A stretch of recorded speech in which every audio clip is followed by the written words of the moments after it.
It's all collapsing everywhere.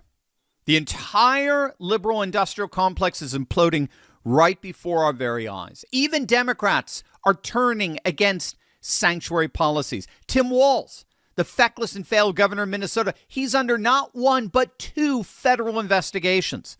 Their latest sanctimonious martyr has just been exposed on another video as an unhinged, violent lunatic. Whistleblowers are talking, cash is moving overseas, and border czar Tom Homan, he's in town to drop the hammer like never before. It's happening. We're at a critical mass, and we're all witnessing the colossal collapse of nothing less than the Democrat Party itself. Hey gang, it's me, Dr. Steve, your Patriot Professor, here to help you make sense of the madness with breaking news and analysis you're not going to get anywhere else. So you know what to do. Make sure to smack that bell and subscribe button. He's done. He's finished. We broke him. His career is officially over. Governor Tampon Tim made the announcement last night. We're already doing it. Do you regret jumping out before such a consequential moment? No, and part of it was to look. I recognize that I'm a lightning rod, and this is a tough space for I'm in because I know they hate me personally, and they take it out on my constituents because old white guys who are former governors tend to land on their feet okay type of thing. But in all fairness on the timing, I removed myself, and then 2 days later, Renee Good is murdered. But I think one of the things is I have no political consideration, will never run for an elected office again. Never again. Never again. So old Tampon Tim is done. We're not going to have him kick around anymore, unfortunately. He's so much fun. And we need to step back and realize just what a colossal fall this was. What we just saw play out with Tampon Tim right before our very eyes. We've got to remember, I mean, it was literally just 6 weeks ago. Tim was the man. I mean, the New Yorker was writing all these glamorous puff pieces on how he was the front runner for the 2028 nomination. This guy had national name recognition. He was actively standing up to Trump, right? He was defending his state against the federal Gestapo, this juggernaut of ICE agents trying to arrest and deport tens of thousands of poor, innocent, illegal migrants in his state. I mean, he was it. He was on top of the Democrat political cesspool. And then it all just came crashing down. And the speed of the fall was breathtaking. First, the tens of billions of dollars of welfare fraud that he originally tried to hide. Do you remember that? He tried to pretend it wasn't happening, that this was just white supremacy. That's what this was, is white supremacy. It was a right-wing conspiracy. And then every single federal agency, from the Department of Agriculture to the Department of Education, to the HHS, to the FBI, to Homeland Security, to the Treasury Department, the SEC, they all collectively uncovered more and more and more fraud than anyone could have ever imagined in their wildest nightmares. I mean, Trump has said he's got reports that the fraud may be as high as $80 billion when all is said and done. $80 billion. And then, of course, you got Walz doing everything he could to distract the legacy media from this little embarrassment. So he went from lying to looting. He encouraged everyone in Minneapolis to rise up against these federal agents and actively thwart their law enforcement duties, which I don't see as anything other than treason and insurrection. And of course, that treason and insurrection got two radical activists killed in the process. But then the Trump administration received information on infiltrated, encrypted signal chats that were orchestrating these riots. And what they found was that the signal chat network didn't just involve clueless left-wing lunatics who had nothing else to do but harass ICE agents. No, the network included Minnesota government officials and even members of Tim Walz's own administration. For example, Amanda Kohler, a campaign strategist for Tim Walz. She's been featured prominently within the network as an active participant. Evidence suggests Minnesota Lieutenant Governor Peggy Flanagan may have been involved at the highest levels. And then here's the kicker to make it even worse. Investigators have found donor lists showing foreign money funding these organizations. That's right. Foreign involvement in a coordinated effort to obstruct federal law enforcement. How do you spell treason? And so Trump dropped the hammer. Not only did the FBI announce a whole new round of investigations into the signal chat scandal, leading all the way to the top of the Minnesota government, but then border czar Tom Homan was sent to Minneapolis just days ago to take over Operation Metro Surge, which has absolutely flooded the zone throughout the Twin Cities with mass arrests and deportations now numbering over 10,000, as well as to oversee the fraud investigation, now investigations into the billion-dollar fraud ring among Somalis and the role the Walz government played in facilitating that fraud. Tom Homan gave a press conference at 7 a.m. this morning, and what he said already has the entire Minnesota Democrat establishment in a panic. I've been on the ground less than 3 full days. I got in here Monday. President of the United States called me Monday morning and asked me to deploy here. Got here Monday evening, and I'm staying till the problem's gone. But we've made a lot of progress in the last 3 days. So he made it absolutely clear to all the feckless Minnesota Democrats that he's there for good.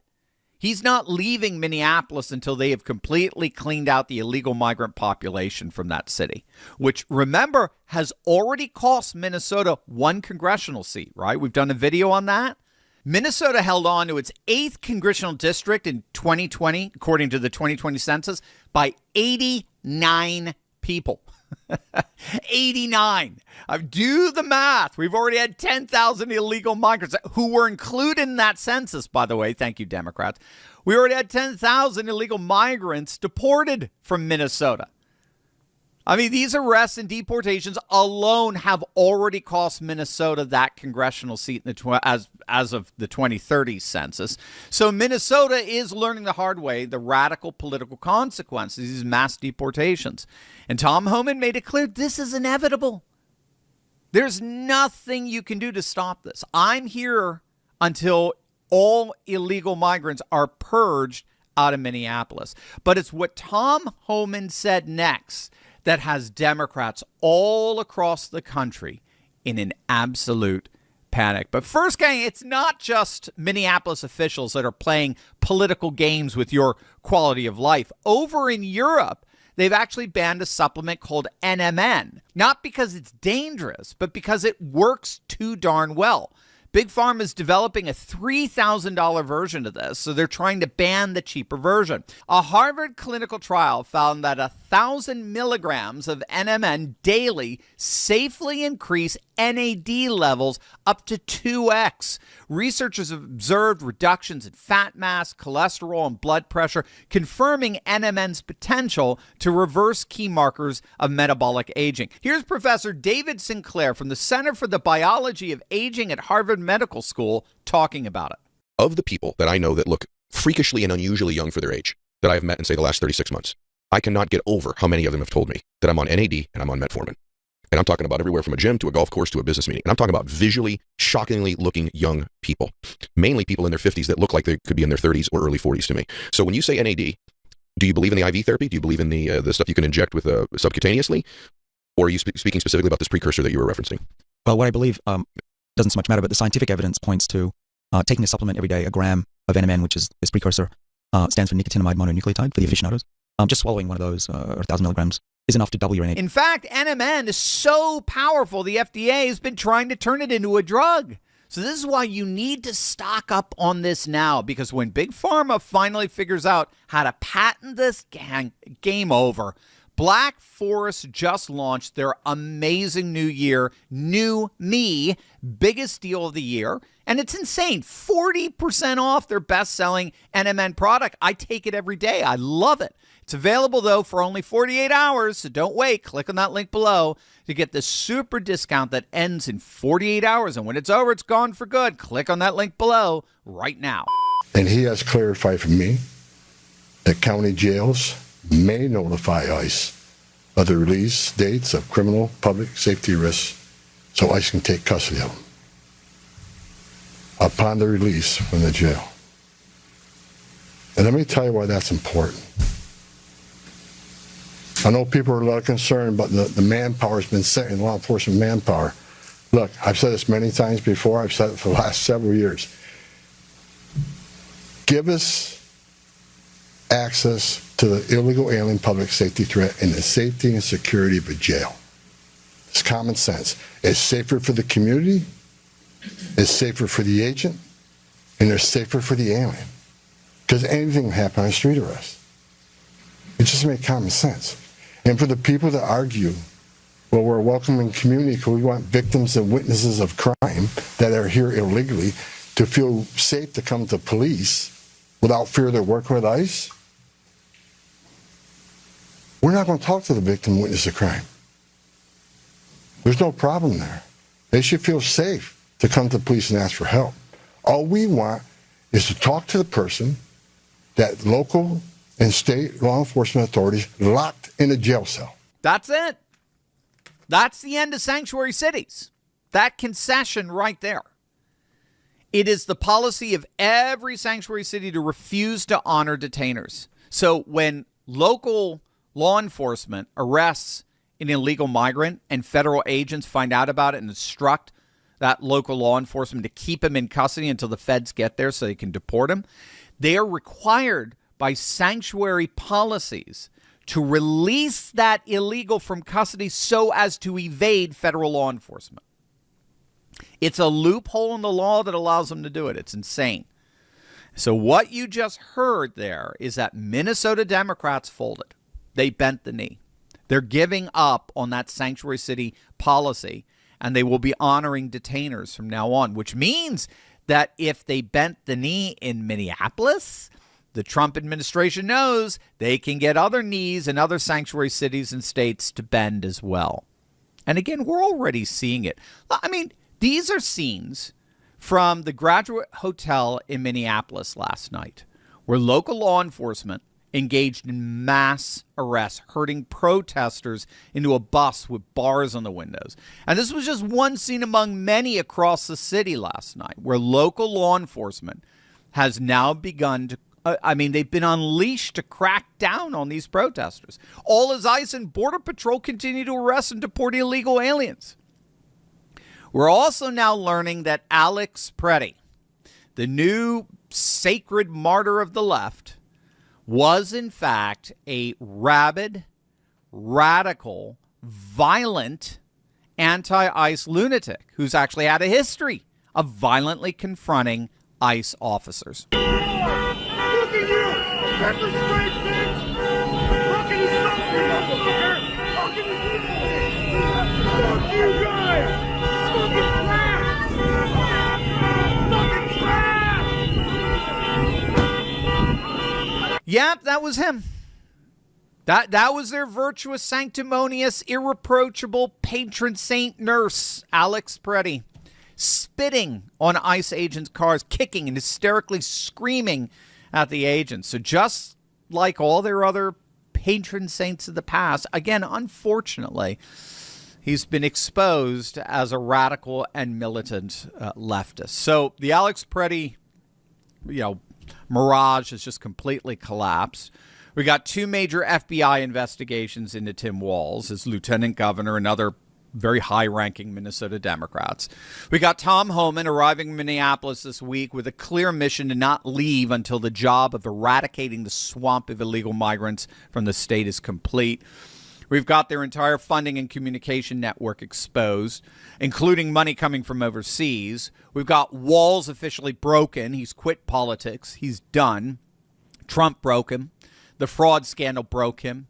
And the realization that Minnesotans are finally seeing through the sanctuary city nonsense broke him. And Minnesota Democrats have basically abandoned their sanctuary state and city policies. The left's narrative is crumbling. It's imploding on literally every front. Their peaceful protester was caught on video assaulting federal agents. Their sanctuary city policies are being exposed as sanctuaries for criminals and evacuated by Democrats themselves. Their welfare system has been bleeding billions in fraudulent payments. And their governor just admitted political defeat so complete he's never running for any public office ever again. The question now is, How many other blue states have been running similar schemes? How many other sanctuary cities have been protecting criminals while pretending to protect communities? And how many other left-wing organizations are about to face consequences for funding what increasingly looks like coordinated attacks on federal law enforcement? The left wanted to make Minnesota ground zero for resistance to the Trump Gestapo. Instead, they've made it ground zero for their own exposure. And that is a beautiful thing to watch. Before you go, gang, if you want to be part of a community where faith, family, and freedom come alive, check out the Courageous Patriot Club. I love for you to see what this community is all about. You can watch a free preview of Turley Walks, one of my exclusive weekly series. Head on over to turley.pub/turleywalks.